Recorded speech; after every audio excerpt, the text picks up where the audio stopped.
The galactic empire stretched across thousands of star systems. It ruled with cold pride and power that few could challenge. Planets that dared to resist were crushed beneath the weight of fleets that could darken suns. Its rulers believed no world could stand against them. When they finally discovered Earth, they didn't see a rival. They saw a joke. Reports from their scouts called humanity a primitive carbon species. The Empire's media broadcast videos of Earth's small ships and weak technology. Across alien worlds, laughter echoed. Commentators mocked how humans still used combustion engines and missiles. They called Earth the planet of toys. The Emperor himself said, "Let them live. It will be entertaining to watch them struggle." But the humans heard everything. Every intercepted signal, every insult, every word. In hidden bunkers deep beneath the oceans and frozen poles, Earth's governments met in secret. The world's greatest minds, soldiers and engineers, formed an alliance unlike anything before. They called it the Silence Protocol. While the Empire laughed, Earth went quiet. No more transmissions were sent beyond the solar system. No signals, no messages, no answers. To the Empire, it looked like fear. But to humanity, silence meant preparation. Behind the moon's dark side, something massive began to form. Shipyards hidden under layers of stealth shielding built vessels far beyond anything humanity had ever launched. They studied alien wrecks, stolen blueprints, and even fragments of crashed probes. Piece by piece they built the impossible. The Empire did not notice.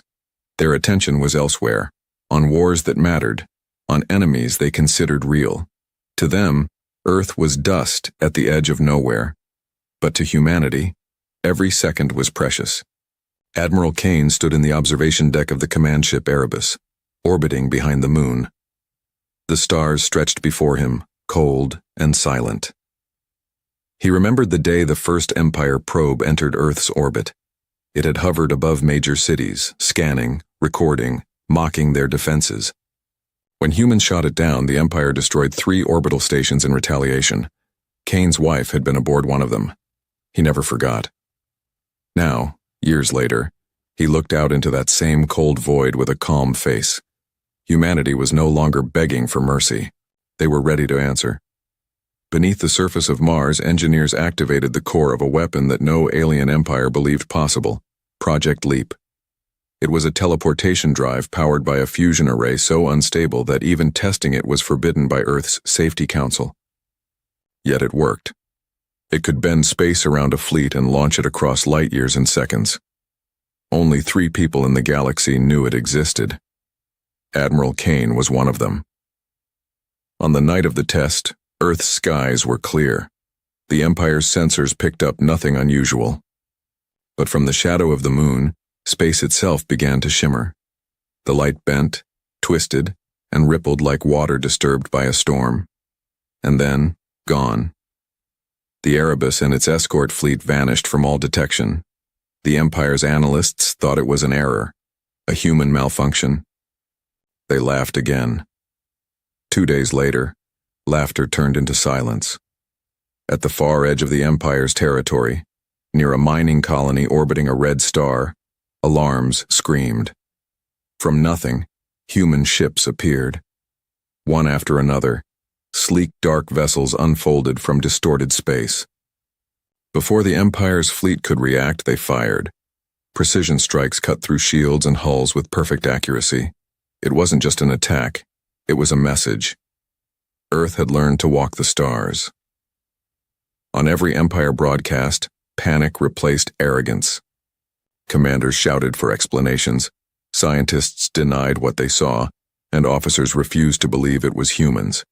Yet, there they were, ships bearing Earth's insignia, moving faster than light should allow, destroying the Empire's pride. The Emperor demanded answers. His generals hesitated to speak. Finally, one trembling advisor whispered, "The humans, they bent space itself."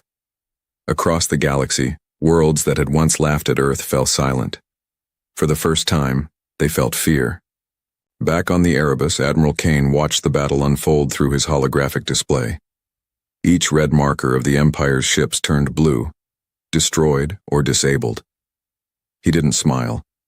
He only said one quiet sentence. Now they will listen. On Earth, the governments remained hidden. The people still didn't know the full truth. They only saw strange auroras at night, remnants of teleportation energy around the planet. But deep underground, in command centers filled with glowing screens, leaders watched humanity's first strike unfold. The Empire's laughter had ended. In its place, a new sound filled the void, a silent determination that could be felt even across the stars. Humanity had spoken, not with words, but with action. And somewhere beyond the edge of the known galaxy, where old empires trembled, one ancient saying began to spread among alien soldiers. Do not mock Earth. They do not laugh back. The Empire had always believed power was measured in size. Their fleets covered entire planets. Their ships could block out the sun. To them, Earth was still a small blue world with small ships and small dreams. That belief ended the moment humanity struck first. At dawn on the Empire's prime world, a transmission cut through every channel. No introduction, no threats. Just a quiet voice, calm and human. This is Admiral Kane of Earth.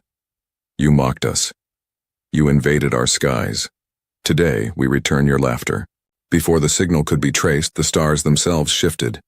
Thousands of sensors screamed as massive readings appeared, ships emerging from nowhere, bending light around them. Entire fleets materialized above the Empire's largest shipyard. They didn't warp in. They appeared as if reality had decided to place them there. The Empire's admirals panicked. No species had ever done this. Their teleport gates required enormous energy stations. Yet humanity's fleet had arrived without warning, without distortion, without any sign of travel. It was impossible. The humans called it fold strike. The first shot came from the Erebus. A single rail slug cut through the airless void, glowing white-hot as it pierced the Empire's dreadnought Valorian. Shields shattered. The ship broke in half before its crew could scream. In seconds, hundreds more human ships opened fire. The Empire's defense grid came alive, firing beams of plasma and antimatter cannons. But the human fleet danced between them, vanishing and reappearing miles away in less than a heartbeat. It was as if they could see the enemy's moves before they happened. Target Priority 1, disable their command ship, Kane ordered. His tone was calm, steady. From his bridge, the stars looked like they were tearing apart. Explosions lit up the blackness in waves. The Empire's commanders shouted through broken transmissions trying to regroup, but each time they formed a defensive wall, human ships blinked behind it. The Empire had fought countless wars, but this was not a war. It was a demonstration. Down on the shipyard surface, alien workers ran for cover as human marines teleported into the airless yards. They moved like shadows, securing data, seizing technology, and leaving no trace but the rising dust. When Empire drones tried to record them, their feeds glitched and went dark. Within an hour, the greatest military complex of the Empire, an armory built over a century, was gone. Vaporized. Admiral Kane watched silently from his chair. On his display, the last Empire ship broke apart, glowing like a dying star. His second in command turned to him. "It's over, sir. No survivors." Kane nodded. "Then transmit the message." The transmission was short. One sentence. "Earth remembers your laughter." The signal spread across the stars, bouncing through every communication hub the Empire had. Some thought it was fake. Others refused to believe it was from humans. But soon, the truth became undeniable. The Empire's surveillance drones recorded the wreckage. Thousands of their own ships drifting lifeless in orbit. Panic spread like wildfire. On the Empire's capital world, senators screamed for answers. The Emperor stood before a wall of images showing destroyed fleets. His eyes glowed with fury, yet beneath his anger was fear. "How can this be?" he demanded. "They were primitives." An old science minister stepped forward, trembling. "They broke the laws of travel, Your Majesty. They did not warp, they folded. They learned to skip space itself." Silence filled the room. The Emperor turned to his generals. Then crush them. Send the armada. Yes, my lord, a commander said, though his voice wavered. But if they can appear anywhere, where will we strike? The Emperor said nothing. He only looked up at the hologram of Earth glowing faintly blue. Back in the solar system, humanity celebrated in quiet rooms. No cheering, no parades. Only the steady hum of engines and the sound of strategists whispering over screens. Every victory message came coded. The world did not yet know what had happened. The governments agreed to keep the truth hidden until it was safe. Admiral Kane stood alone in the observation dome, watching the Earth rise beyond the moon's curve. It looked peaceful, untouched by war. He knew peace would not last. The Empire would return, stronger, angrier, and desperate. He closed his eyes for a moment and whispered, "We will be ready." On Mars, Project Leap's scientists refined the teleportation drives. They spoke in hushed tones, aware that they had just rewritten the laws of reality. One engineer laughed nervously. "If we can appear anywhere," he said, "then no world is safe." His colleague replied quietly, "No world, but ours will be protected." As the days passed, the galaxy began to change. Border worlds stopped paying taxes to the Empire. Smugglers whispered about ghost fleets appearing from nowhere. Some claimed to have seen Earth's insignia, an orbiting blue sphere wrapped in white light, on the side of ships that vanished as soon as they appeared. For the first time in centuries, the Empire hesitated before attacking anyone. Fear had found them, and in that silence humanity grew bolder. The fleets expanded. The weapons improved. The message was spreading. Humanity is not a joke anymore. But Kane knew the war had only begun. The Empire would not stay silent for long. The next strike would be greater. They would come with everything they had. He looked out once more into the stars and spoke softly to no one in particular. "They thought we were nothing. Now they'll learn what nothing can become." Far beyond the solar system, the ruins of the Empire's shipyard drifted in the void, a silent grave. Floating among the debris was a single human beacon, blinking in soft blue light. Its message was simple and eternal: "We are here." The Empire had never known fear. It had conquered galaxies, enslaved species, and crushed entire civilizations into dust. But when the reports arrived, thousands of destroyed ships, entire fleets erased in minutes, something strange happened in the Emperor's Grand Council. No one laughed. No one even spoke.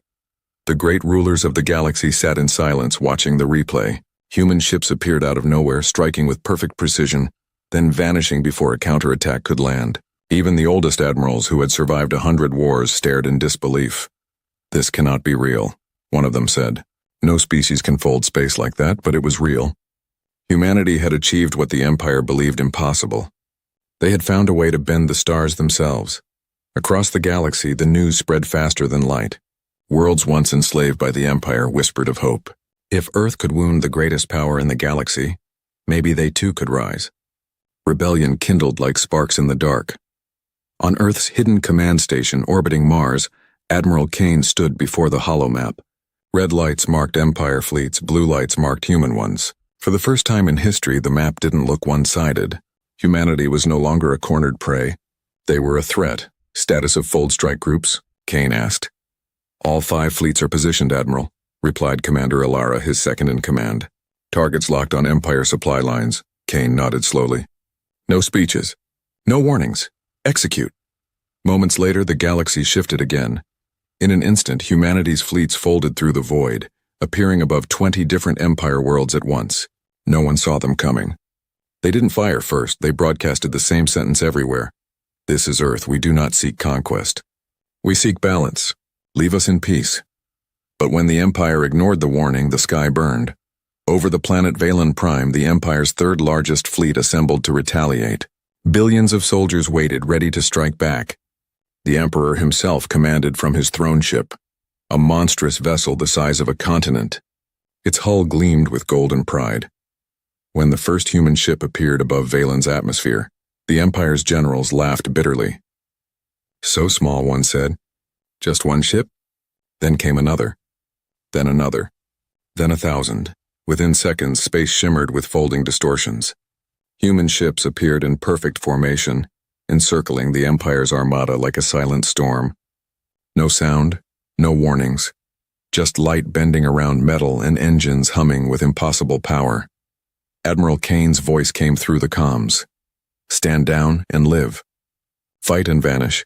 The Empire refused. The first volley came from the Emperor's throne ship, a massive energy cannon that could vaporize cities. But as the beam shot forward, the Erebus blinked out of existence and reappeared directly above the Emperor's fleet. Its railguns fired down with blinding white light. The explosion turned night into day. From orbit, the Empire's soldiers watched in horror as their grand fleet disintegrated. The humans didn't chase. They didn't gloat. They vanished just as quickly as they arrived, leaving only debris and silence. Word of the destruction reached the Empire's homeworld within hours. Panic spread. Citizens demanded answers. Propaganda channels collapsed under the weight of fear. For the first time in the Empire's history, people began to question their rulers. Who were the humans? How did they do this? And if they could appear anywhere, what was stopping them from appearing here? Across alien markets and space stations, whispers turned into stories. Some said the humans had made a deal with the void. Others believed they were ghosts of a dead civilization. Children were told never to mock Earth, for the ghosts of its people might hear. Back on Mars, Kane watched the chaos unfold through intercepted broadcasts. He did not smile. Victory was never his goal, it was survival. Humanity had shown their power, but he knew power invited enemies. Commander Alara turned to him. "They will come again," she said quietly. "They always do." Kane nodded. "Yes, but next time they will remember who we are." For weeks the Empire hesitated. Their fleet stayed close to home. Their governors reinforced planetary shields. But fear was poison. It spread through ranks, through families, through every proud world that once bowed to the Emperor. On the Empire's capital, riots broke out. Soldiers turned against their own officers. The once perfect system began to crumble, not from human weapons but from human defiance. The Emperor sat alone in his golden hall, staring at the hologram of Earth. It revolved slowly, glowing soft blue. "How can one small world do this?" he whispered. A trembling advisor answered, "Because, my Emperor, they fight as one." Meanwhile, on Earth, people finally learned the truth. The news broke through secrecy. Humanity had fought back and won. Crowds filled the streets. Tears, pride, and disbelief filled every home. For the first time, humanity wasn't just surviving among the stars. They were leading. Admiral Kane didn't attend any celebration.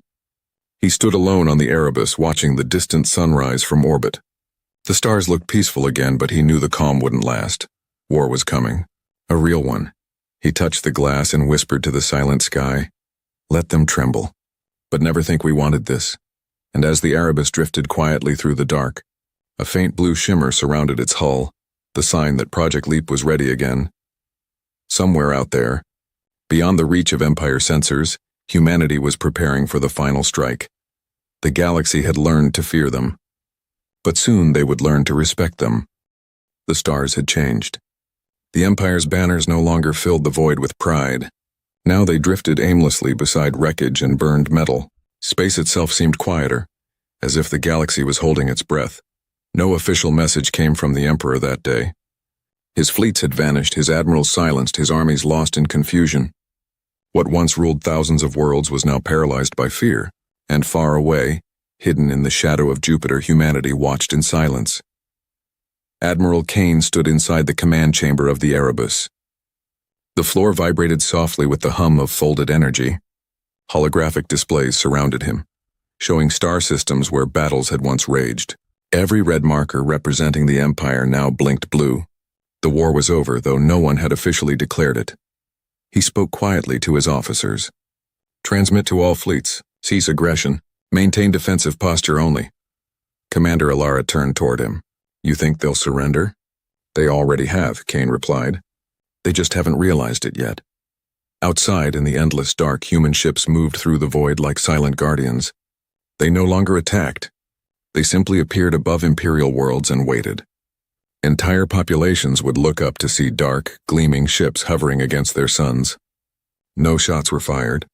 No demands were made. Only the quiet reminder that humanity could appear anywhere, anytime. On the Empire's capital world, the people began to kneel, not out of command, but out of fear and awe.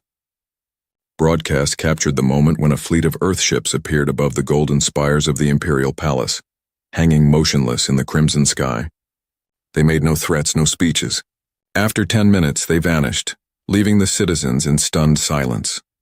That was the moment the galaxy realized the truth. Humanity did not conquer. Humanity warned. The Emperor finally broke his silence.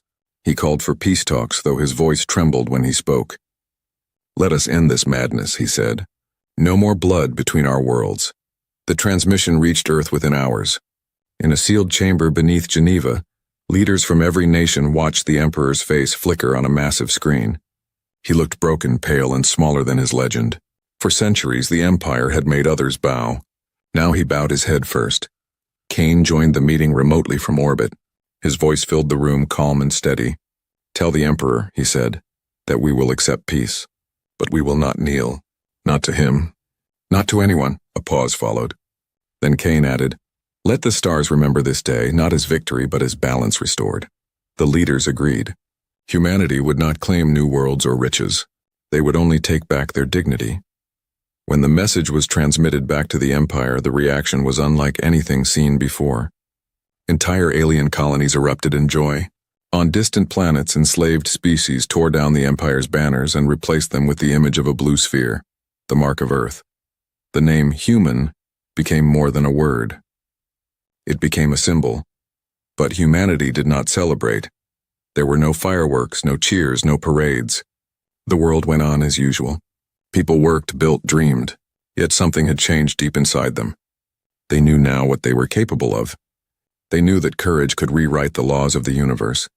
Kane watched Earth from the bridge of the Erebus.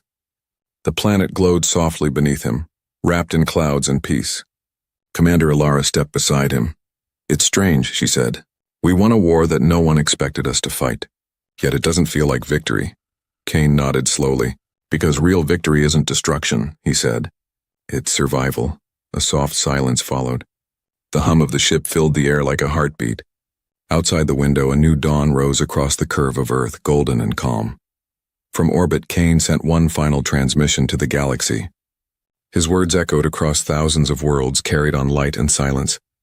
"We are not your enemies, but we will never be your slaves.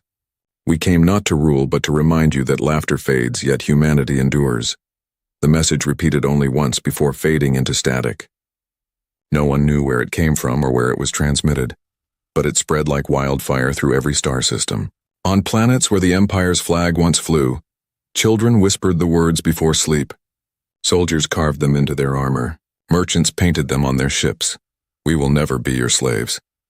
Over time, the Empire crumbled quietly, not from human weapons, but from shame. Worlds that had once feared Earth now sought its alliance. The galaxy began to rebuild itself under a fragile peace born not of treaties but of respect. And yet humanity didn't vanish into comfort. They kept building, exploring, pushing beyond the edges of known space. Because they knew one truth: the universe never stayed still. Somewhere in the endless dark, new empires were waiting, watching, judging. On the Erebus, Admiral Kane prepared for one final mission. Project Leap had evolved, no longer a weapon but a path. A doorway to other galaxies. Humanity was ready to step beyond its cradle once again, not as conquerors, but as explorers. Before departure, Kane recorded one final log. "This is Admiral Kane of Earth's Fleet Command. The war is over, but our journey has only begun. If anyone hears this in the future, remember, when they mocked us, we did not answer with rage. We answered with strength, silence, and unity. That is what it means to be human." He closed the transmission, turned toward the stars, and gave the order. "Activate fold drive." The Erebus began to hum, its engines glowing brighter than a sun. Space folded around it, and with a silent flash, the ship disappeared into the void, leaving only ripples of light that danced like whispers across the dark.